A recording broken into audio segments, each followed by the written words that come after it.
America के नमूने राष्ट्रपति डोनाल्ड ट्रंप ने दोबारा नमूनागिरी करी है। उसने हाल ही में एक स्टेटमेंट देते हुए भारत पे एक गंभीर आरोप लगाया कि रूस और यूक्रेन के युद्ध में भारत रूस की मिलिट्री मशीन को सपोर्ट कर रहा है। वो आज मिलिट्री के लेवल पर रूस की मदद कर रहा है, क्योंकि भारत जब रूस से तेल खरीदता है तो ये तेल खरीदने से रूस को पैसा मिलता है और इस पैसे से रूस जो है यूक्रेन के युद्ध के ऊपर काबू पा पाता है, जिसकी वजह से रूस और यूक्रेन का युद्ध रुक नहीं पा रहा। डोनाल्ड ट्रंप की ये फ्रस्ट्रेशन आफ्टर ऑल है क्यों?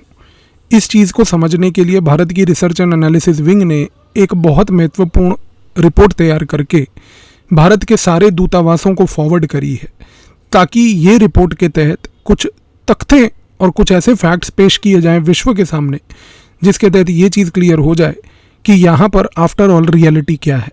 जब आप भारत पे इस प्रकार का आरोप लगाते हो तो इस कॉन्टेक्स्ट में समझने की आवश्यकता ये है कि आज जब से रूस और यूक्रेन का युद्ध 2022 से शुरू हुआ है, तब से रूस का ऑयल और रूस की जो गैस सप्लाईज हैं वो एक बैटलफील्ड बन चुकी हैं, ना ही सिर्फ डिप्लोमेसी में बल्कि इंटरनेशनल मोरालिटी में भी।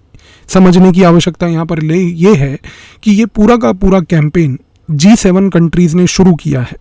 G7 कंट्रीज़ को ये लगता है कि इस युद्ध में अगर हमें रूस को रोकना है, क्योंकि हम उससे मिलिट्रीली तो लड़ नहीं सकते, तो बेस्ट तरीका ये है कि उसको आर्थिक तौर पर यानी कि इकोनॉमिक तौर पर टैकल किया जाए। इकोनॉमिक तौर पर टैकल करने के लिए इन देशों ने अनफॉर्चुनेटली सैंक्शंस का प्रयोग ना करने के बजाय रूस के साथ कुछ इस प्रकार के कॉन्ट्राडिक्शंस को उजागर किया, जिसको अगर आप समझेंगे तो आपको खेल पूरा यहाँ पर समझ आएगा। दिक्कत क्या है? दिक्कत यह है कि जब से रूस का और यूक्रेन का युद्ध चालू हुआ, उसके बाद से फैक्ट्स तो ये बताते हैं कि पिछले 3 साल में 2022 से लेकर 2025 आज तक इनफैक्ट रियलिटी ये है कि यूरोप ने रूस से ज़्यादा ऑयल एंड गैस खरीदा है रादर देन भारत के।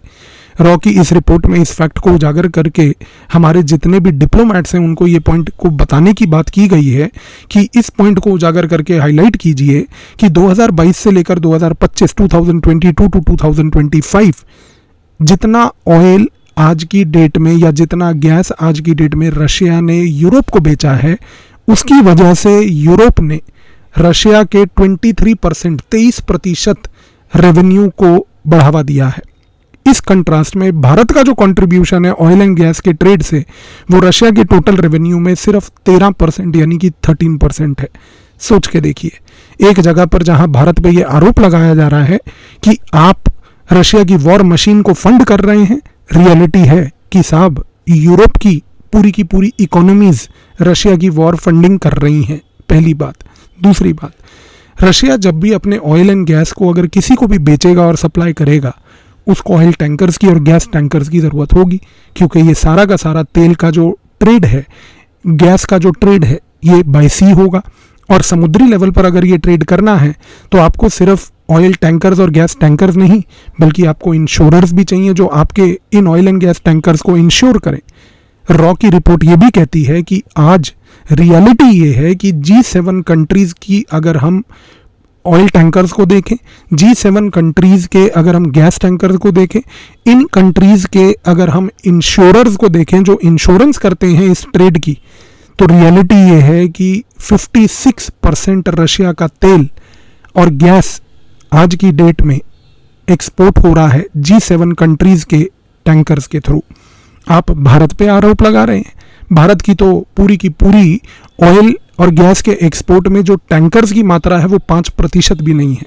56% ट्रेड यूरोप के फाइनेंसर्स, यूरोप के आज की डेट में टैंकर्स कर रहे हैं रशिया का ग्लोबल लेवल पर। क्या डोनाल्ड ट्रंप की औकात है इन यूरोपियंस को एक शब्द भी बोलने की? रियलिटी ये है कि आज सिर्फ यूरोप और वेस्ट रशिया से तेल नहीं ले रहा। रॉ की रिपोर्ट तो ये तक कहती है कि रशिया से ये लोग आयरन, स्टील, ट्रांसपोर्ट इक्विपमेंट, कोल, केमिकल्स और फर्टिलाइजर तक ले रहे हैं। ये कहना गलत नहीं होगा कि यूरोप की पूरी इकोनॉमिक इंजन अगर आज की डेट में चल रही है तो वो रशिया के बदौलत चल रही है। लेकिन डोनाल्ड ट्रंप बदनाम किसको कर रहा है? भारत को। उसके कारण क्या है? अभी आएंगे उस पर, लेकिन एक फैक्ट और जान लीजिए। डोनाल्ड ट्रंप ने जब भारत के ऊपर हाल ही में 50% की टैरिफ लगाई, जिसमें उसने कहा कि मैं भारत के ऊपर एक पेनल्टी तक लगा रहा हूं क्योंकि वो रूस से ऑयल खरीद रहा है और गैस खरीद रहा है, वो शायद इस चीज़ को भूल गया था कि 2022 से लेकर 2025 तक रशिया ने ऑयल एंड गैस के ट्रेड से 90 लाख करोड़ रुपीस कमाया है। और इस 90 लाख करोड़ रुपीस में भारत का टोटल कंट्रीब्यूशन है सिर्फ 12 लाख करोड़। लेकिन अगर हम चाइना की बात करें तो इस 90 लाख करोड़ में चाइना ने 20 लाख करोड़ रुपए का कंट्रीब्यूशन किया है ऑयल खरीद के रशिया से, और यूरोप ने 22 लाख करोड़ रुपीस का कंट्रीब्यूशन किया है चाइना से भी ज़्यादा। और इनफैक्ट भारत के रॉ की रिपोर्ट ये भी कहती है कि अगर हम चाइना के और यूरोप के टोटल कंट्रीब्यूशन का परसेंटेज भी निकालें तो आज ये परसेंटेज भी 45% से ज़्यादा तो सिर्फ इन दो लोगों का कंट्रीब्यूशन है, खास करके विद रिस्पेक्ट टू रशिया के 90 लाख करोड़ रुपए के बिजनेस में।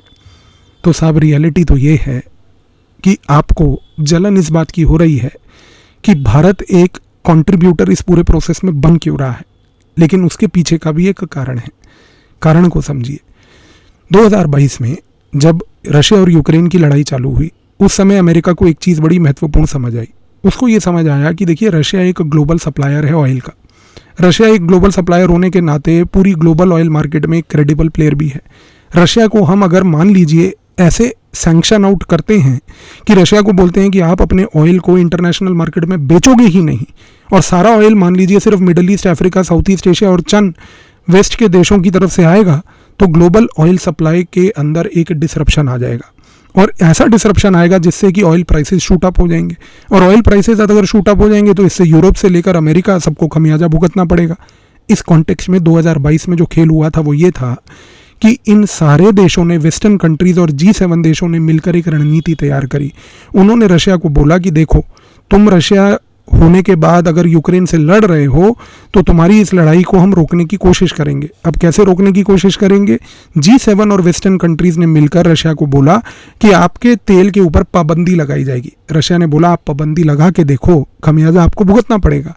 लेकिन इन लोगों ने तैयार कर रखा था एक अप्रोच ये था कि इन्होंने रशिया को बोला आप अंतर्राष्ट्रीय ऑयल प्राइस से नीचे रखेंगे अपने प्राइस को, और अगर आप उस प्राइस पे अपने ऑयल को इंटरनेशनल लेवल पर बेचेंगे जो कि इंटरनेशनल ऑयल प्राइस से नीचे होगा, यानी कि एक डिस्काउंटेड ऑयल प्राइस होगा, तो उस कॉन्टेक्स्ट में आप अपने ऑयल को भी बेच सकते हैं। आप साथ में, सबसे बड़ी बात गौर कीजिए 2022 में, कि आप G7 कंट्रीज और वेस्टर्न कंट्रीज के इंश्योरर्स, आप G7 और वेस्टर्न कंट्रीज के टैंकर्स का भी प्रयोग कर सकते हैं। और आज तक ये चल रहा है। रियलिटी ये है कि ये मैकेनिज्म क्यों बनाया गया? दो कारण है। क्योंकि पहला, अगर रशिया के ऑयल सप्लाई पूरी तरह से रोक दिए जाएं तो जाहिर सी बात है, मैंने आपको जैसा बताया कि पूरी तरह से अगर रशिया के ऑयल सप्लाई ग्लोबल मार्केट में रोक दिए जाएं तो इस समय ग्लोबल ऑयल मार्केट में एक ब्लड बाथ हो जाएगा, एक तहस-नहस मच जाएगा, एक भूचाल आ जाएगा। तो इनका ऑब्जेक्टिव क्या था? इन्होंने दो चीज़ें करी। पहला, रशिया को बोला कि आपके लिए एक प्राइस कैप है। प्राइस कैप ये है कि आप अपने ग्लोबल लेवल के ऑयल ट्रेड को ग्लोबल ऑयल प्राइस से नीचे रखिए। यानी कि आप अगर जो भी ग्लोबल ऑयल प्राइस क्रूड का चल रहा है, आप अपने ग्लोबल ऑयल प्राइस को सिर्फ $60 पर बैरल रखेंगे। रशिया को 2022 में 2022 में ये बात बोल दी गई कि आप $60 पर बैरल से ज़्यादा का तेल नहीं बेचेंगे। मार्केट में तेल जितने मर्जी का हो, आप इतने का ही बेचेंगे। रशिया ने कहा ठीक है। रशिया को ये लोग तंग इसलिए करना चाहते थे क्योंकि अगर रशिया के लिए ये प्राइस कैप लगा दिया जाए $60 पर बैरल का, तो इसका खमियाजा ये होगा कि रशिया के जो प्रॉफिट मार्जिन्स हैं वो लिमिट हो जाएंगे। और अगर ग्लोबल ऑयल प्राइस जो है वो ओवरऑल ज़्यादा होगा और रशिया मजबूरन $60 पर बैरल पे बेचेगा, तो बाकी लोग मुनाफा कमाएंगे लेकिन रशिया नहीं कमाएगा। और रशिया को मजबूरन डिस्काउंटेड लेवल पर ऑयल सप्लाई भी करना पड़ेगा, जिससे कि उसका ऑयल भी निकलेगा और उसका प्रॉफिट मार्जिन भी कम होगा। इस कॉन्टेक्स्ट में हुआ क्या? ये जब प्राइस कैप 2022 में बना, भारत ने इसी चीज़ का तो पूरा फ़ायदा उठाया। भारत ने एक लीगल तरीके से इस प्राइस कैप को फॉलो किया, रशिया से डिस्काउंटेड ऑयल खरीदा। उस डिस्काउंटेड ऑयल को हम लोग लाकर सिर्फ अपने डोमेस्टिक नीड्स के लिए नहीं, बल्कि उस ऑयल को लाकर हमने अपनी रिफाइनरीज में रिफाइन करके ग्लोबल मार्केट्स में बेचना भी शुरू करा। अब आप एक चीज़ को समझने की कोशिश कीजिए कि असली दिक्कत कहाँ पर आई। यहाँ पर आई, क्योंकि जब भारत ने मान लीजिए कि $60 पर बैरल, $60 प्रति बैरल पर तेल रशिया से खरीदा, लेकिन अगर अंतर्राष्ट्रीय मार्केट में मान लीजिए उदाहरण के तहत कि प्राइस $80 पर बैरल था, तो हमने रिफाइन करके जब उसको बेचा तो हमने $20 पर बैरल का प्रॉफिट कमाया। भारत ने जो भी किया, पहली बात तो इस कैप के तहत किया, भारत ने जो भी किया अंतर्राष्ट्रीय रूल्स के तहत, इंटरनेशनल लॉज के तहत किया। इस कॉन्टेक्स्ट में एक चीज़ को समझने की कोशिश कीजिए कि अमेरिका को आफ्टर ऑल दिक्कत हुई क्यों।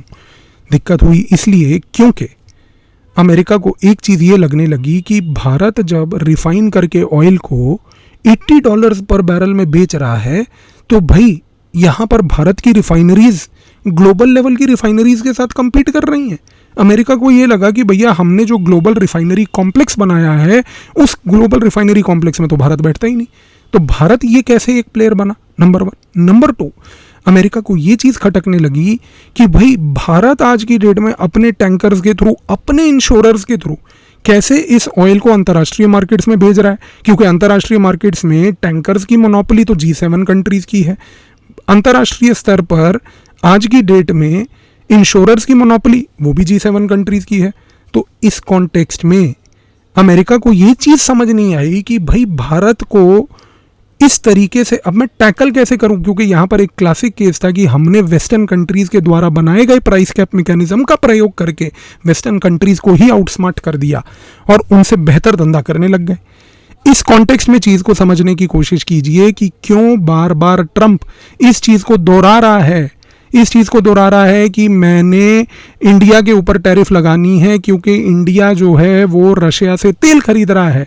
सर यहाँ पर गेम तेल का नहीं है, यहाँ पर गेम है कि आप ये नोटंकी कर रहे हैं क्योंकि आपका ग्लोबल रिफाइनरी कॉम्प्लेक्स को भारत ने चैलेंज किया, आपके ग्लोबल इंश्योरेंस कॉम्प्लेक्स को भारत ने चैलेंज किया, आपके ग्लोबल लेवल पर बने हुए टैंकर कॉम्प्लेक्स को भारत ने चैलेंज किया।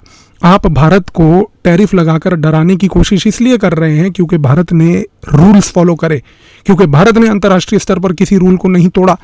और आज जब आप ये प्रकार का इकोनॉमिक टेररिज्म कर रहे हो, इससे एक चीज़ तो तय हो रही है सर कि रियलिटी ये है, इन फैक्ट्स एंड फिगर्स के बाद जो आज हमने चर्चा करी कि भारत रशिया की ऑयल मशीनरी को फंड नहीं कर रहा, आप और आपके साथी वो कर रहे हैं। लेकिन ये याद रखिएगा एक महत्वपूर्ण चीज़ कि इस पूरे डिबेट में भारत की स्ट्रेटेजिक ऑटोनॉमी पे कोई आंच नहीं आई, क्योंकि भारत की स्ट्रेटेजिक ऑटोनॉमी अभी भी इंटैक्ट है, क्योंकि भारत ने फिर यही बात बोली है स्ट्रेटेजिक ऑटोनॉमी के तहत कि आपके लगाए गए टैरिफ्स और आपके लगाए गए ये प्रकार के इकोनॉमिक टेररिज्म के चार्जेस बेबुनियाद हैं और हम इसको किसी तरीके से नहीं मानेंगे। ये कॉन्टेक्स्ट से भारत की जीत इस पूरे गेम में हुई है और ये फैक्ट्स के बाद अब आप समझेंगे कि अमेरिका का पूरा नैरेटिव क्यों कॉन्ट्राडिक्टरी है। धन्यवाद।